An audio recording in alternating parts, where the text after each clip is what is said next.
এক নজিরবিহীন লড়াই, নিজেকে যোগ্য প্রমাণ করার লড়াই। এই লড়াই একার লড়াই। এই গরমে 43 ডিগ্রি সেলসিয়াসে ঠাঁঠা রোদে দাঁড়িয়ে একে একে যোগ্য যারা চাকরিহারা তারা হলফনামা জমা দিচ্ছেন। হাইকোর্টের নির্দেশের বিরুদ্ধে সুপ্রিম কোর্টে যাবে হাজার হাজার হলফনামা। দেখুন,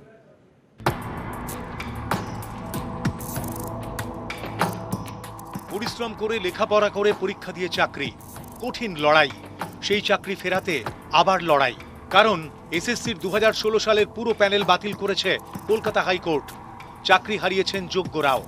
এবার সেই চাকরি বাঁচাতেই নতুন লড়াইয়ে যোগ্যরা। এ লড়াই একার লড়াই। নিজেদের যোগ্যতা প্রমাণে সুপ্রিম কোর্টে যাবেন প্রত্যেক যোগ্যরা। প্রত্যেকে আলাদা আলাদা করে হলফনামা দেবেন। শীর্ষ আদালতকে জানাবেন তাঁরা যোগ্য। জানতে চাইবেন যোগ্য হয়েও কেন চাকরি গেল। শহীদ মিনার চত্বরে চলছে এই আইনি লড়াইয়ের প্রস্তুতি। ইন্ডিভিজুয়াল ওকালতনামার সঙ্গে সঙ্গে প্রত্যেকের ইন্ডিভিজুয়াল একটা করে এভিডেভিট হচ্ছে। সেখানে লেখাই থাকতে যে আমি যে সমস্ত ডকুমেন্টগুলো দিচ্ছি সেইগুলো হচ্ছে লিগাল এবং আমি একজন লিগাল ক্যান্ডিডেট। হাইকোর্টের নির্দেশের বিরুদ্ধে নজিরবিহীন লড়াইয়ে যোগ্যরা। হাজার হাজার হলফনামা জমা পড়বে সুপ্রিম কোর্টে। সবাই নিজের যোগ্যতার প্রমাণ দেবেন শীর্ষ আদালতে।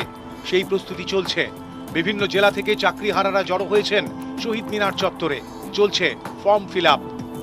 যদি কোনো দুর্নীতিগ্রস্ত ক্যান্ডিডেট এখানে এফিডেভিট জমা দেয়, আমি তাকে প্রথমত বলবো, ভাই তুমি এসো না যদি তোমার বিরুদ্ধে কোনো অভিযোগ থাকে, কারণ তোমার ওইদিকে আদালতে যা হবে আমরা কিন্তু তাকে জেল খাটিয়ে ছাড়বো, কারণ আমরা সেইভাবেই এফিডেভিটটা নিচ্ছি।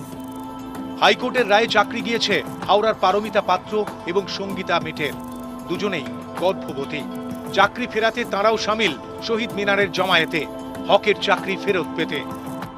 যথেষ্ট স্ট্রেস, এই শরীর নিয়ে আসছি যাচ্ছি, যতবার ডাকবে আসবো, কিন্তু শরীরের ওপর দিয়ে তো কষ্ট যাবেই, বয়ে যাবেই, কিন্তু লড়াইয়ের জন্য আমরা এতটাও করতে রাজি আছি। যেহেতু নিজে প্রেগনেন্ট, স্কুলের কাছে থাকতাম, তা আপাতত এখনো পর্যন্ত এই খবর পাওয়ার পরে বাড়ি এখনো ফেরা হয়নি। শারীরিক পরিস্থিতিও এত খারাপ, তার মধ্যে এখানে এই গরমে আসতে হচ্ছে। আদালতের নির্দেশে চাকরি চলে গিয়েছে, যোগ্য হয়েও চাকরি গিয়েছে, তাতেও অনেকে বাঁকা চোখে দেখছেন। এই অসম্মান কেন সহ্য করতে হবে? তাই ফের লড়াইয়ের ময়দানে যোগ্যরা। র্যাঙ্ক এক ছিল, এখন তো র্যাঙ্ক দিয়ে কোনো লাভ নেই। আমাদের এখন শুধু চাকরিটা ফেরত চাই, আর কিছু চাই না, এবং সসম্মানে ফেরত চাই। যেভাবে সবাই জেনে আমাদের চাকরি হারাই তকমাটা আমাদের লেগেছে, সেরকম সবাইকে জানিয়ে সম্মানটা আমাদের ফিরিয়ে দিতে হবে। আর আমাদের কোনো দাবি নেই। যারা যোগ্য তারা যদি সেটা এসএসসি বলে দেয়, তাহলে তো যোগ্যরা থেকে যাবে। অযোগ্যরা বাদ হয়ে গেলে যারা হচ্ছে বঞ্চিত তারা ওখানে চাকরি পাবে। কিন্তু উনি আবার ওখানেই বলছে পুরো প্যানেল ক্যান্সেল করে দেওয়া হোক। আমার প্রশ্ন এই জায়গায়, যেন আমরা যেন কোথাও মনে হচ্ছে আমরা রাজনীতির শিকার হয়ে যাচ্ছি।